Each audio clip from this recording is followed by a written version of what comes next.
what's been going on with you? I know you have a new album out, HEATWAVE, right? Yeah, it came out late in this last summer, or middle of summer, I guess. And been sort of pushing the PR on that, getting it out and heard in a lot of places, and getting a really great response, which has been nice from my standpoint, just to get a little bit of recognition like that. But certainly surpassed maybe what I would have expected the response to be. Not that I expected it to be particularly bad or anything, but it's been really well received, and working on getting a live group together, which is mainly the issue, is getting a singer, since Karsten Schultz that sang on the vocal tunes is from Germany, and at this point, it's kind of hard to fess up with the money to bring him over on retainer or something like that. Yeah, absolutely. So looking at getting an American vocalist. I got a guy that should be able to cut it actually pretty well. Been sort of working on getting something together here for a couple months, and hopefully should have some news on some live dates and stuff coming up here for later in the spring and all that. So yeah, that's really the next step for me is getting a live situation going, and I'm really trying to do it with a vocalist. I've done my instrumental material live before, and do all the material that's on the CD, and I have more material written that'll be a second CD maybe by the end of the year, or right around the first of next year. Seems like a lot of bands are kind of in that situation where they have artists on the album, and then they have different artists on tour, and it even seems like a lot of bands now are switching out members a lot, where it seems like a lot of guys just can't play in one band anymore. They just have to kind of be in a lot of different bands and work on a bunch of different projects these days. Locally I see that, and as well as on a national scale. You look at like Slaughter, and then those guys are the band for Vince Neil, and then you got like guys that are doing Trans-Siberian Orchestra, in the winter season, but then they're in another group, and about the only people that don't seem to do multiple bands are like the guys from like AC/DC or Scorpions. Right. Do you think that has to do with just the change in the music business, or is it maybe I've just never noticed that before? I think in a way there's a little bit of a different kind of acceptance of it, and also it's true that the guys that are doing that, I mean, if you look at like a Joel Hoekstra, or if you look at the guys that are backing up Slaughter and Vince Neil, especially the drummer and guys like that, the guys that are doing those multiple acts are seriously talented players, and in a way, I guess you say the cream rises to the crop, the cream rises to the top, because over time those guys have been able to get in a position to do those multiple gigs because they're really good players. They're not just a guy that writes the songs for their band and doesn't really do much else. You look at the 80s era of hard rock and heavy metal. I mean, for one, a lot of those guys were pretty young and were really focused on their bands at the time. But then over the years, you're able to kind of branch out more, and I think, like I said, the fan base seems to be pretty accepting of it. So yeah, it's an interesting phenomenon, though, for sure. When you write songs, do you write from the guitar? Do you just come up with ideas? How does that work for you? It kind of depends. Although this is my fourth CD that I've released under my name, Lou DiBello, as opposed to maybe some different little band projects that I've done or whatever. But all of the other three solo releases were all instrumental. And when I started this one, I kind of, probably at the very outset, thought that it would be all instrumental, and then I got a little bit more keen to adding a couple vocal tunes when I finally got hooked up with Karsten. That working process went so well that I was happy to do as many vocals as I did, and probably would do a few more on the next record.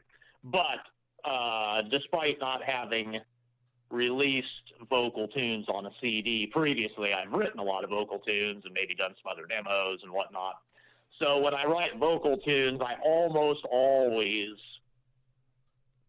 get an idea for the lyric, hook, title from something, from some kind of inspiration one way or the other, whether I'm really sort of trying to come up with something or whatever. But almost always when I write a vocal tune, it always starts with a vocal hook, which is usually the chorus. And, pretty much, I mean, I hear it pretty fully formed in my head at that point, and then maybe I'll write the rest of the song around it, and, I'll hear it all in my head pretty accurately, and when it's recorded, it almost always ends up being representative of what I'm hearing originally in my head. I play in a variety act where we do over 400 songs by request, so I've learned, thousands of songs and taught song arrangements to people, and so I'm kind of a student of that whole process. And I thought the stuff on HEATWAVE just came out really good as far as achieving that goal. I mean, I'm trying to write music that sounds like recognizable hard rock, heavy metal, because that's what I like, and that's what I sort of naturally write.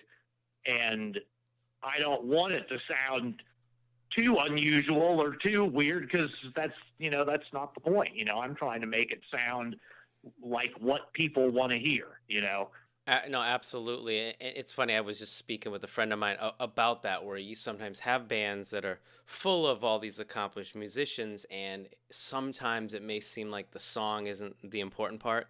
It's just everyone's just doing their thing and showing how incredible they are, and the song kind of gets lost a little bit.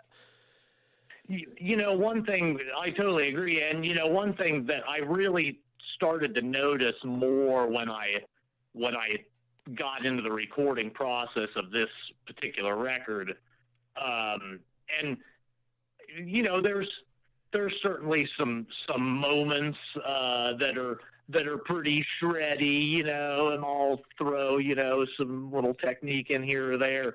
But in a way, I almost purposely stayed away from some more technique-oriented soloing or playing, because, maybe I'm like going through some solos, recording, and you throw a sweep arpeggio in there or something, Well, if you isolated sweep arpeggios by half a dozen guitar players, you can't tell which one, a sweep arpeggio sounds like a sweep arpeggio no matter who does it, and so much of the playing that I hear and see these days, that's by, guys that are obviously very, skillful players, but it's just the technique, all they're doing is technique. They're playing a 16th note or 16th note triplets at 160 beats per minute, and it's real cleanly executed, but, what happens after that? Musical hero growing up. Well, for sure, the biggest single person that had an influence on my, guitar playing would be Jimi Hendrix, as far as a noted artist like that. But along with that, my my earliest exposure to guitar playing was my uncle, who's about 10 years older than me. And when he was 16, 18, he had already been playing jazz guitar with formal lessons, old school back in those days, for 8 or 10 years. And he was super good. I mean, and he still is. He's like a world-class jazz player. So my earliest exposure to the guitar was sitting in a room with a guy that played flawlessly all the time, Wow. And so I just kind of, I didn't even think about it. I didn't try to play myself then, but that was really significant, I think, in my eventual development as a player. And of course, I mean, I remember as a kid, just always wanting to go, listen to my Uncle Dave play, That's cool. But yeah, so between Jimi Hendrix and my Uncle Dave, that's kind of set me on the path. Nice. I think the first album that I actually went and bought at a store was the Chicago album. I think it was Chicago 4. Nice. that had Feeling Stronger Every Day. And, I think I was about maybe 10 or 11 years old, and I just thought that was the coolest song in the world. And it was actually kind of funny, and I still remember this because I had told my dad that I wanted that for my birthday, and then he was acting like he wasn't going to get it for me. So I had our babysitter take me to the record store, and I bought the record, and then my dad had already got it for me, and I felt real bad. Oh, no. I guess I should clarify. And my parents already had like all the Jimi Hendrix and Beatles albums and everything, so I'd already listened to all those. But I think the Chicago one was the first one that I went and bought. Cool music to be growing up listening to, for sure. Where can everyone access all your music, buy it, stream it, and all that? Where's the best place for everyone to go?